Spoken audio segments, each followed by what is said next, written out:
That idiot talks about after viewing a thing where thousands of people are dead.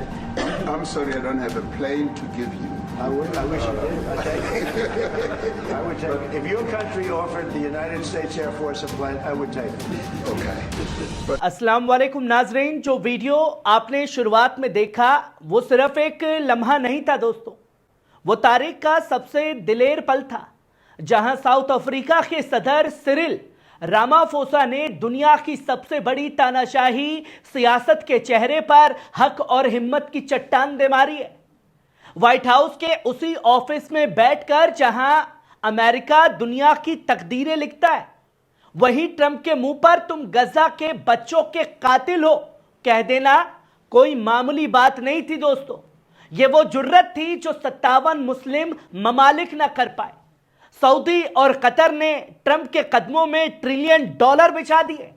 UAE ने तो बेहयाई की हदें पार करते हुए महिलाओं से बाल खोलकर नाच तक करवा दिया, मगर किसी ने गजा का नाम नहीं लिया।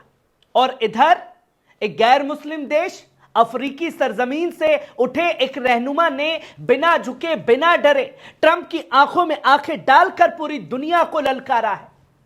हम हक के साथ हैं और कातिल चाहे कितना भी ताकतवर हो, नाम लेकर पुकारा जाएगा। यह साउथ अफ्रीका की नहीं, इंसाफ की जीत थी दोस्तों। और यह आगाज है उस आवाज का जो अब दबने वाली हरगिज नहीं है। असल में हुआ क्या, इस पहलू को समझिए, जानिए। जहां व्हाइट हाउस में नजारा बना दिया गया ट्रंप की तिलमिलाती सियासत और रामाफोसा का सियासी सब्र क्या था। जहां डोनाल्ड ट्रंप के दूसरे दौरे की सदारत के 3 महीने बाद ओवल ऑफिस अब एक सियासी रंगमंच बन चुका है, जहां हर मुल्क के रहनुमा को यह समझ लेना चाहिए कि एक मोहतरम मुलाकात अब इज्जत अफजाई से ज्यादा जुर्म की तफ्तीश जैसी लग सकती है। और बुधवार को साउथ अफ्रीका के सदर सिरिल रामाफोसा के साथ जो हुआ वो इसी ड्रामाई डिप्लोमेसी का एक नया नमूना था दोस्तों। ट्रंप ने रोशनी कम करवाई, स्क्रीन ऑन करवाई और फिर एक लंबी वीडियो दिखाई जिसमें शूट द बुल जैसे नारों और अखबार की कटिंग्स के जरिए यह तासुर देने की कोशिश की गई कि साउथ अफ्रीका में व्हाइट जेनोसाइड हो रहा है दोस्तों। रामाफोसा ने बड़े सलीके से जवाब दिया है, जिसको समझना जरूरी है। और क्यों ट्रंप को यह हरकत करनी पड़ी, यह पहलू को समझिए।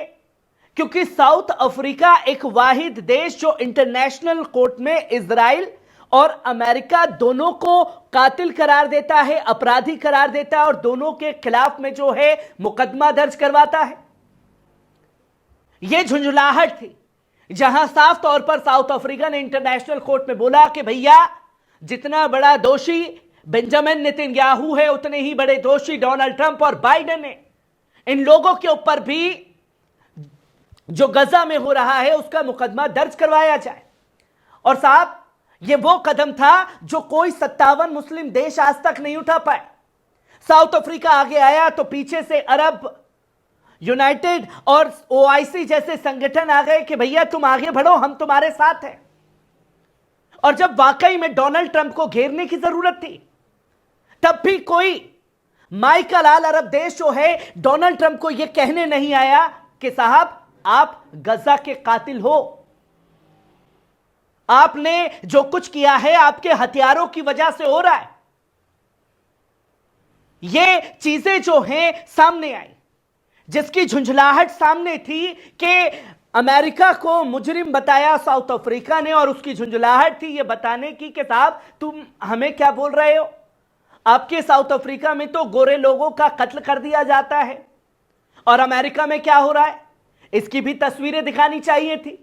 अब सोचिए कितने सब्र के साथ में साउथ अफ्रीका के सदर ने नफरत के एजेंडे पर सियासी चुटकी ले डाली दोस्तों।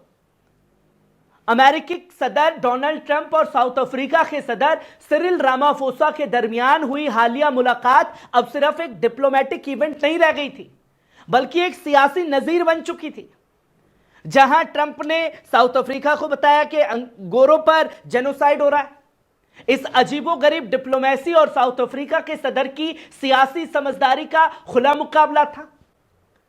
बैठक के दौरान ट्रंप ने अफ्रीका में रहने वाले गोरे यानी कि व्हाइट अफ्रीकन किसानों पर कथित जुल्म के नाम पर सवाल उठा दिए। उन्होंने व्हाइट जेनोसाइड की बात दोहरा दी, वीडियो चलवा दी, पेपर की कटिंग दिखा दी और बता दिया कि भाई रामाफोसा तुम बहुत बड़े कातिल हो। रामाफोसा को घेरने की कोशिश की, लेकिन साउथ अफ्रीका के प्रेसिडेंट रामाफोसा ने तो तैश में जवाब नहीं दिया, ना ही ट्रंप के बहकावे में आए। उन्होंने बड़ी मुस्कुराहट के साथ कहा, अगर साउथ अफ्रीका में वाकई गोरों का नरसंहार हो रहा होता तो मेरे साथ आए ये गोरे अफ्रीकन अरबपति, मंत्री और गोल्फ खिलाड़ी आज यहां नहीं होते। यह जवाब ही नहीं, एक तंज था और ट्रंप की पूरी स्क्रिप्ट ही ढह गई जैसे मानो। इसी बैठक में ट्रंप ने यह शिकायत भी की कि उन्हें अब तक कोई गिफ्ट क्यों नहीं मिला है। इस पर रामाफोसा ने हल्की सी मुस्कान के साथ अरब देशों पर भी चुटकी ली। हम तो चार्टर्ड प्लान लेकर नहीं आए हैं, गिफ्ट कहां से लाते? हमारे पास प्राइवेट जेट नहीं है, हम सरकारी खर्चे से चलने वाले लोग हैं। ग्लैमर डिप्लोमेसी का दिखावा हमसे नहीं हो पाता। और साथ ही साथ जिस जेनोसाइड की बात कर रहे हैं, उस जेनोसाइड के मुजरिम तो आप भी हैं डोनाल्ड ट्रंप। गजा में क्या कुछ हो रहा है इसके बारे में कभी क्यों नहीं कहते, और कातिलों को हम गिफ्ट नहीं देते। सोचिए कि डोनाल्ड ट्रंप को उसी की सरजमीन पर बैठ करके समाज की बुनियाद रखने की कोशिश की। आज जब ट्रंप जैसे नेता व्हाइट जेनोसाइड का झूठा शोर मचा रहे हैं, तो रामाफोसा जैसे रहनुमा खामोशी और हिकमत से उस शोर को बेसुरख और बेअसर बना देते हैं। ओवल ऑफिस में साउथ अफ्रीका की तरफ से जो जवाब दिया गया वो सिर्फ एक मुल्क की हिफाजत नहीं थी, वो उस नैरेटिव की मुखालिफत थी जो गुलामी, डर और तहरीक को दोबारा जिंदा करना चाहता है। और क्यों यह हुआ दोस्तों? क्योंकि इंटरनेशनल कोर्ट में नस्लकुशी का मुकदमा साउथ अफ्रीका ने अमेरिका के ऊपर चलाया है, और यही अमेरिका की बौखलाहट है। जहां साउथ अफ्रीका ने इंटरनेशनल कोर्ट ऑफ जस्टिस यानी कि इजराइल के खिलाफ एक ऐतिहासिक मुकदमा दायर किया, जिसमें गजा पर हो रहे हमलों को नस्लकुशी करार देते हुए इजराइल पर संगीन इल्जाम जो हैं वो लगाने की कोशिश की, और सबूत के साथ में इंटरनेशनल कोर्ट में पेश किया गया। अदालत में एक जोरदार गूंज पैदा कर दी, और किसने की? साउथ अफ्रीका ने। और साउथ अफ्रीका ने साफ तौर पर बताया कि भाई आप कितने भी बड़े महामहिम क्यों ना बन लें, आप कितने भी अपने आप को महान पुरुष क्यों ना बना लें, हमारी नजर में आप कातिल हैं और कातिल ही रहेंगे। आप जेनोसाइड का जिक्र कर रहे हैं गोरों को लेकर के। गजा में तो आपने पूरी नस्लों को मिटा दिया है और आपके हथियारों से मिटाया जा रहा है। और यह झुंझलाहट साफ तौर पर थी घेरने की साउथ अफ्रीका को, जहां आपने शाहरुख खान की जवान फिल्म का एक डायलॉग सुना होगा दोस्तों, कि बेटे को हाथ लगाने से पहले बाप से बात कर। और दुनिया जानती है कि अमेरिका की नाजायज औलाद है इजराइल, और जब इजराइल के ऊपर नस्लकुशी का आरोप लगा करके इंटरनेशनल कोर्ट में घेरा साउथ अफ्रीका ने, अमेरिका को भी घेरा, तो झुंझुलाहट तो आनी थी।